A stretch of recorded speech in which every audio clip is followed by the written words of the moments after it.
Okay, so you've collected all of your times and all of your distances from Pivot.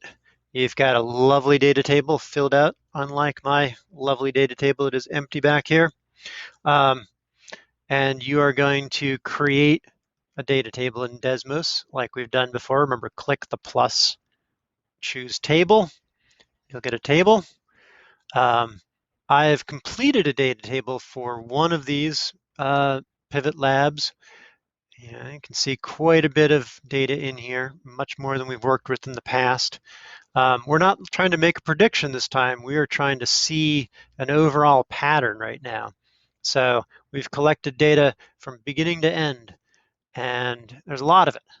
But, you know, as is normal with these labs, it seems like um, we can only see a little bit on the graph, and it's not very informative. These points are kind of just right there hovering next to the x-axis.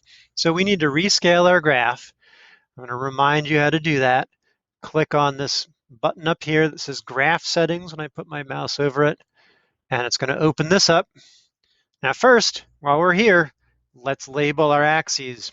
Remember, the x-axis is time. So time, and remember, we got to tell, did I measure it in seconds, minutes, hours? I measured in seconds, so I got to make sure I put that in there.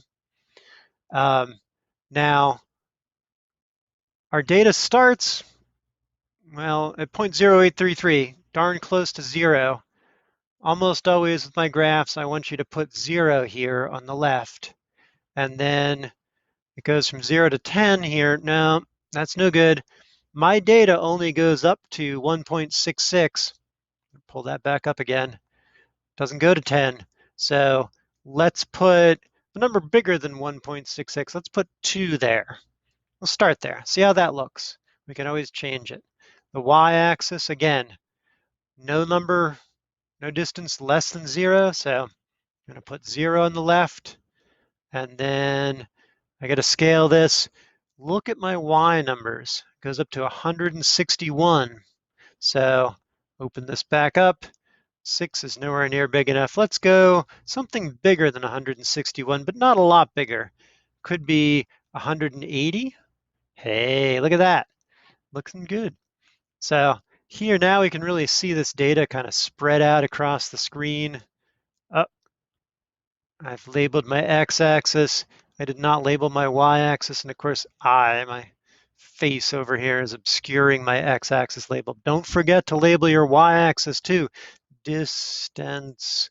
And remember, we got to know, is it measured in centimeters, meters, inches, feet, what? So make sure we list that too. There we go. Now this is how the graph should be looking. I'm going to slide myself out of the way, make sure I've got time and distance. I kind of like to push my graph a little bit over so I can see that 0 mark on the screen. It's not tucked all the way in the corner. There we go. This is something like what your data should look like.